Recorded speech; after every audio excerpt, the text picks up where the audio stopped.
Rev up your engines!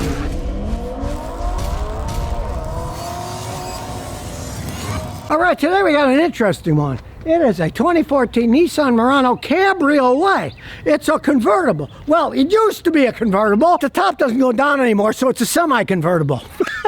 It looks like a convertible, but you can't go topless. Now, these were actually a very interesting idea. They got a V6 engine, lots of power, convertible top, good-looking vehicles, but ultimately they massively failed, as do the regular Muranos. Nissan's big thing is the Nissan Rogue, and that's what they sell the most of their SUVs.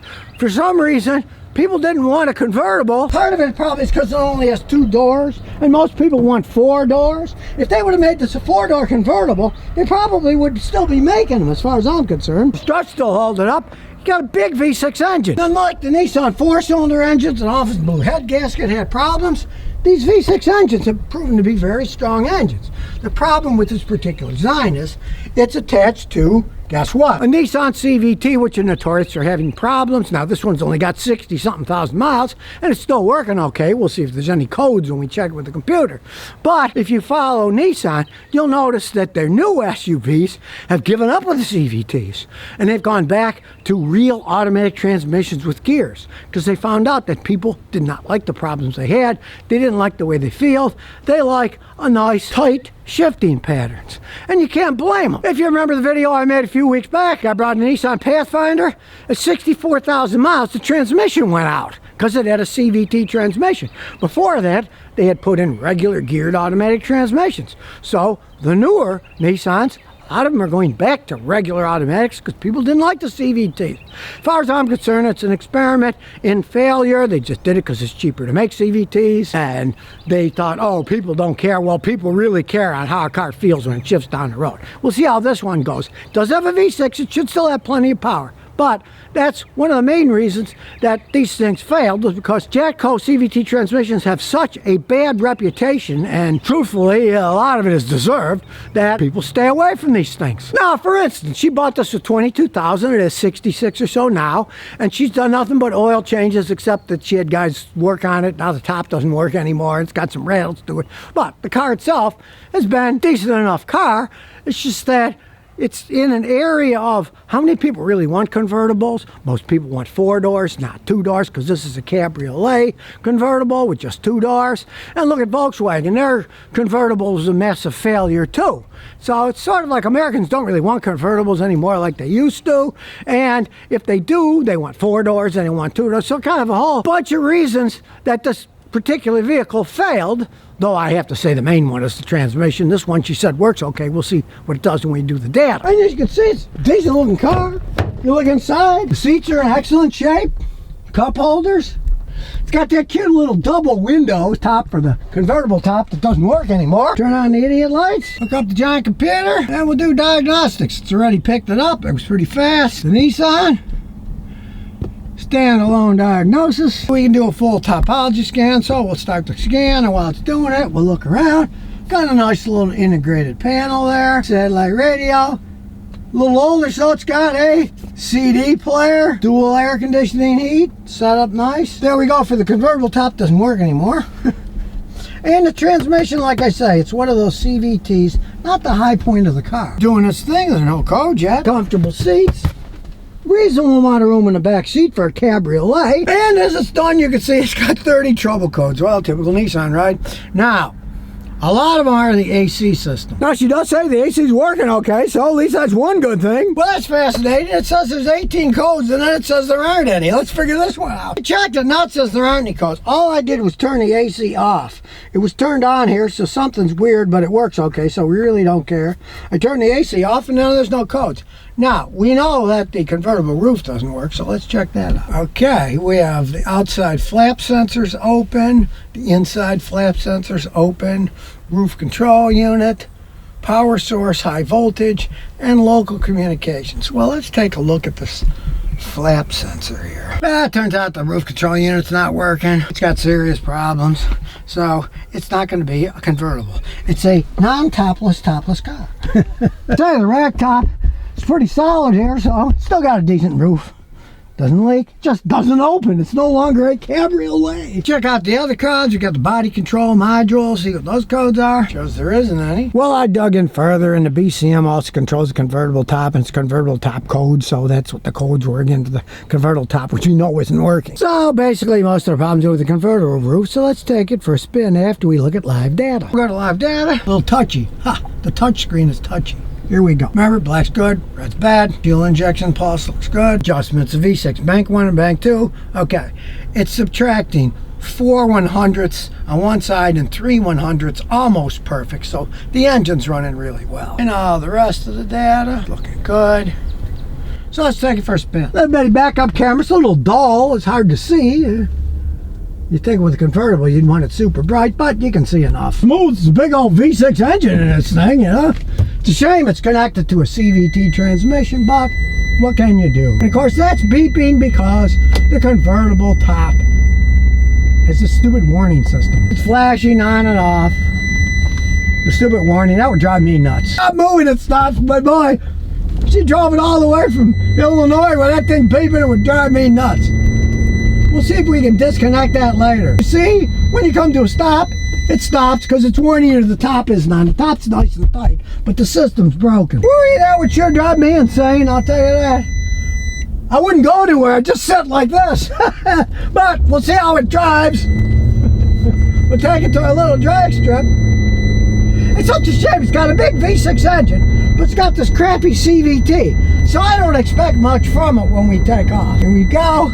We look behind, nobody behind us. Let's give it full gas hand. Pretty slow acceleration for a big V6 engine because it's got that CVT transmission. There's no gears. It basically ruined the drivability of this car. Along with that stupid noise, you're going to have to try to figure out how to shut that stupid warning buzzer off. I wouldn't be able to drive this car. Now, it runs good enough, but I mean, for a big V6 engine, when you punch it, and that's how slow it accelerates, yeah, that's another reason they didn't sell. Big engine, slower acceleration.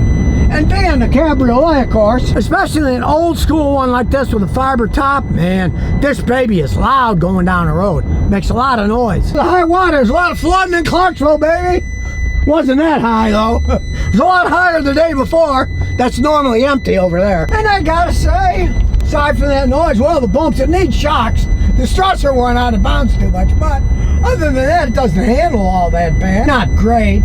Does tend to kind of oversteer, I'll give it that.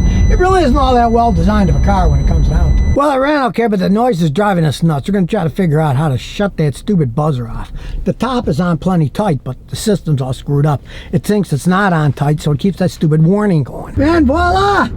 The noise is gone! I got rid of the noise! Oh, it's a fun car to drive again. You can go back to Illinois happy. Well, happy, but not topless. I took out the 15-amp fuse that was there.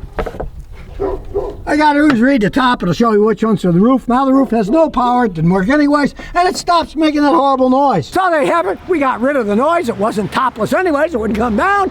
And the car, not a bad car. Granted, she's an older lady. She doesn't drive like a maniac. If you do, this transmission will burn out that CV transmission in a second. A V6 engine's too much power for that CVT. It'll burn them out, as it burns out almost every Nissan Pathfinder with a V6 that I've ever seen that has a CVT. 50, 60,000 miles they'll go out. This has 60-something thousand now, but she babies and it probably still got a lot of life. It's working perfectly fine. There's no codes for it or anything. So, if you want a cabriolet that doesn't have a top anymore, maybe you might think about buying one of these used. You can pick them up for a song, and this one's still in good shape. And here's some bonus questions and answers. Well, here's an interesting one. Lorenzo Rock says, what causes coolant in my car to get dirty? I've got a 2015 Kia. I checked it and it's still clean, even though it's got 129,000 miles. So what makes it get dirty? All right. Well, what makes it get dirty is your coolant has certain additives in it so that it doesn't corrode any of the parts, doesn't go bad. After so many years, the anti-corrosion additives break down and then it starts to corrode inside. heat, temperature of the water, even what's called cavitation. As water pump pumps, it makes air bubbles sometimes, and that will eat away some of the metal. The metal gets in the coolant, and it causes it to corrode. Just over time, even the aluminum radiators, you don't see them because it's inside the aluminum. They corrode. They don't rust, but they still corrode. You see an aluminum on a beach chair, you see how it gets silvery. The silver you see is the reaction in air that coats it up, and eventually it gets flaky, and that causes corrosion. Your car will overheat. So it's a combination of time, heating the engine, and stuff like that.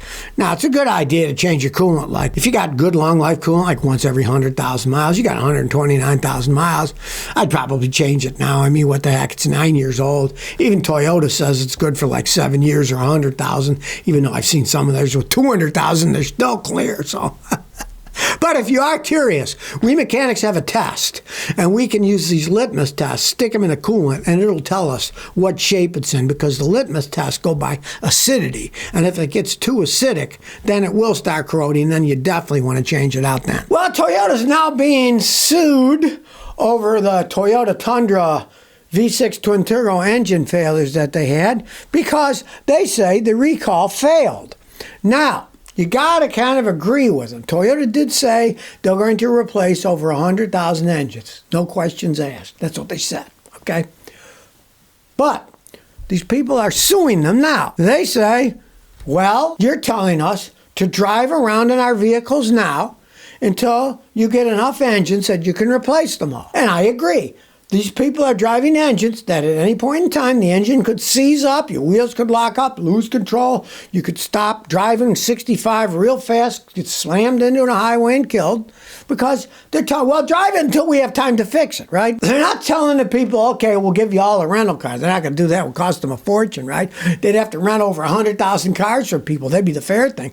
Well, we'll rent your car while we fix yours, because they are driving around in unsafe vehicles.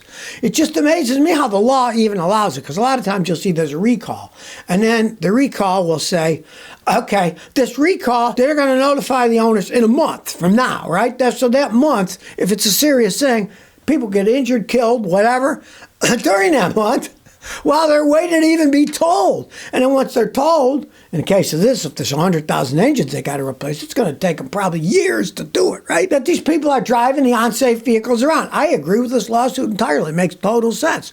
They can't tell you to drive an unsafe vehicle around while they're waiting to fix it. They should have to rent you a car and let it sit there. Or give them one of their cars to drive around while you're waiting. Well, somebody asked Elon Musk what he thought about the tariffs and their effect on Tesla. And Musk says, and I quote, "The decisions are entirely up to the President of the United States." Now, Musk said Tesla is the, quote, least affected car company with respect to tariffs, at least in most respects.